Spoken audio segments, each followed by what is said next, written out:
Praise Lord. നിങ്ങളെ എല്ലാവരെയും blessed മോർണിംഗിലേക്ക് യേശു ക്രിസ്തുവിന്റെ നാമത്തിൽ സ്വാഗതം ചെയ്യുന്നു.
പ്രിയ, അനുഗ്രഹിക്കപ്പെട്ട ഒരു പ്രഭാതം കൂടെ നമ്മുടെ ജീവിതത്തിൽ അനുവദിച്ചു തന്ന വലിയവനായ ദൈവത്തെ നമുക്ക് ഒരുമിച്ച് ചേർന്ന് നന്ദി പറയാം. എത്ര പറയും, ഞാൻ നിന്നതല്ല, എൻ്റെ ദൈവം എന്നെ നിർത്തിയതാണ്.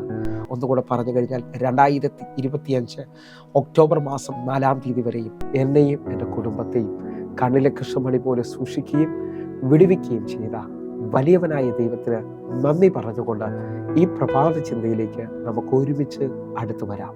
നമ്മുടെ ദൈവം കരുതുന്ന ദൈവമാണ്. പ്രിയരെ, പ്രാരംഭ വാക്യത്തിലേക്ക് 1 പത്രോസ് 5-ാം അധ്യായം അതിൻ്റെ 7-ാമത്തെ വാക്യത്തിലേക്ക്. അവൻ നിങ്ങൾക്കായി കരുതുന്നവനാകയാൽ നിങ്ങളുടെ സകല ചിന്താകുലവും അവൻ്റെ മേൽ ഇട്ടുകൊള്ളുവിൻ. പ്രിയരെ, നമ്മോട് ഈ പ്രഭാതത്തിൽ ദൈവം ഇടപെട്ട അനുഗ്രഹിക്കപ്പെട്ട വചനത്തിനായി നമുക്ക് ഒരുമിച്ച് ചേർന്ന് ദൈവത്തിന് നന്ദി പറയാം.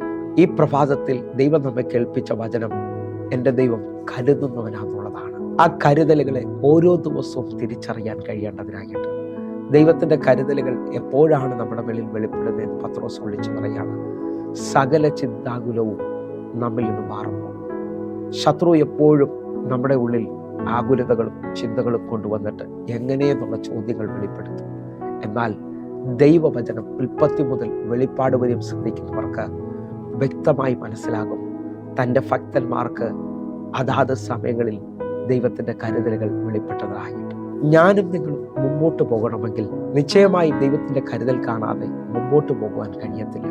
എന്നാൽ എന്നെ ശ്രദ്ധിക്കുന്നവരെ, മത്തായിയുടെ സുവിശേഷം 6-ാം അധ്യായം അതിൻ്റെ 26-ാമത്തെ വാക്യം എന്നെയും നിങ്ങളെയും ഓർപ്പിക്കുകയാണ്. ആകാശത്തിലെ പറവകളെ നോക്കുവിൻ, അവ വിതയ്ക്കുന്നില്ല, കൊയ്യുന്നില്ല, കളപ്പുരയിൽ കൂട്ടിവെക്കുന്നതുമില്ല, എങ്കിലും സ്വർഗസ്വനായ നിങ്ങളുടെ പിതാവ് അവയെ പോറ്റി പുലർത്തുന്നു. അവയേക്കാൾ നിങ്ങൾ ഏറ്റവും വിശേഷത ഉള്ളവരല്ലയോ? ഈ വായിച്ചു കേട്ട വാക്യത്തിനകത്ത് വ്യക്തമായി ദൈവം എന്നോട് നിങ്ങളോട് പറയുക, ആകാശത്തിലെ പറവകളെ നോക്കുവിൻ, അവ വിതയ്ക്കുന്നതുമില്ല, കൊയ്യുന്നതുമില്ല, കളപ്പുരയിൽ കൂട്ടിവെക്കുന്നതുമില്ല, എന്നാൽ സ്വർഗസ്വനായ നിങ്ങളുടെ പിതാവ് അവയെ പോറ്റി പുലർത്തുന്നല്ലോ. അവയേക്കാൾ ഞാൻ നിങ്ങളും വിശേഷതയുള്ളവരാണ്.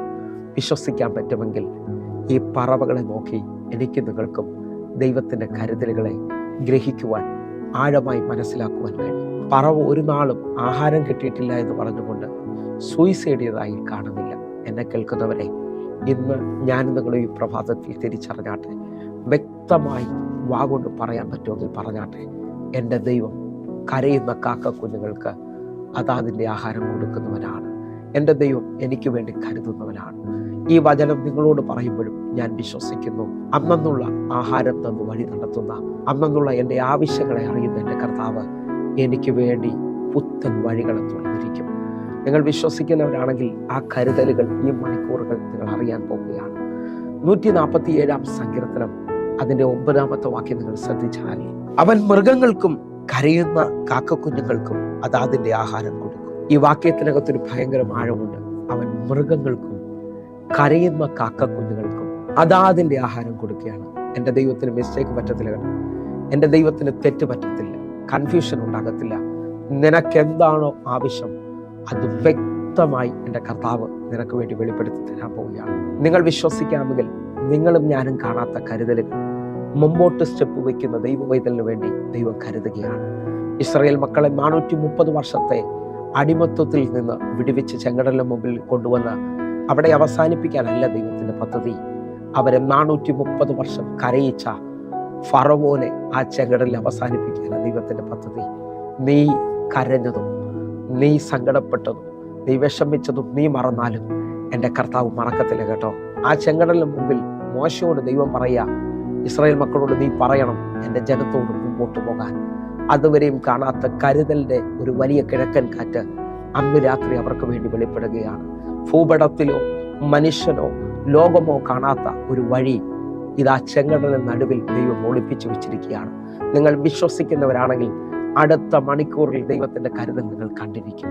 ഹല്ലേലൂയ. ഇതാ ഇസ്രായേൽ മക്കൾ ആ ചെങ്കടലിൽ കയറി അവകാശികൾ എന്നുള്ള പേരിലേക്ക് വരികയാണ്. അവർ ആ ചെങ്കടലിൽ കയറുമ്പോൾ അവർ തിരിച്ചറിയുന്നത് ഇനി ശത്രു അവരെ പിന്നിലില്ല എന്നുള്ളതാണ്.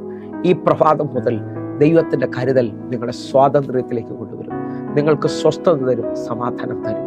അതേപോലെ പുറപ്പാട് പുസ്തകം 15-ാം അധ്യായം എന്ന് പറഞ്ഞാൽ ചെങ്കടൽ തുറക്കുന്നത് 14-ാം അധ്യായത്തിലാണെങ്കിൽ 15-ന്റെ 22-ാമത്തെ വാക്യം മുതൽ 3 ദിവസം ഇസ്രായേൽ മക്കൾ വെള്ളം കിട്ടാതെ ശൂർ മരുഭൂമിയിലൂടെ ദാഹിച്ച് ഇതാ അവർ മാറയിലെത്തുകയാണ്.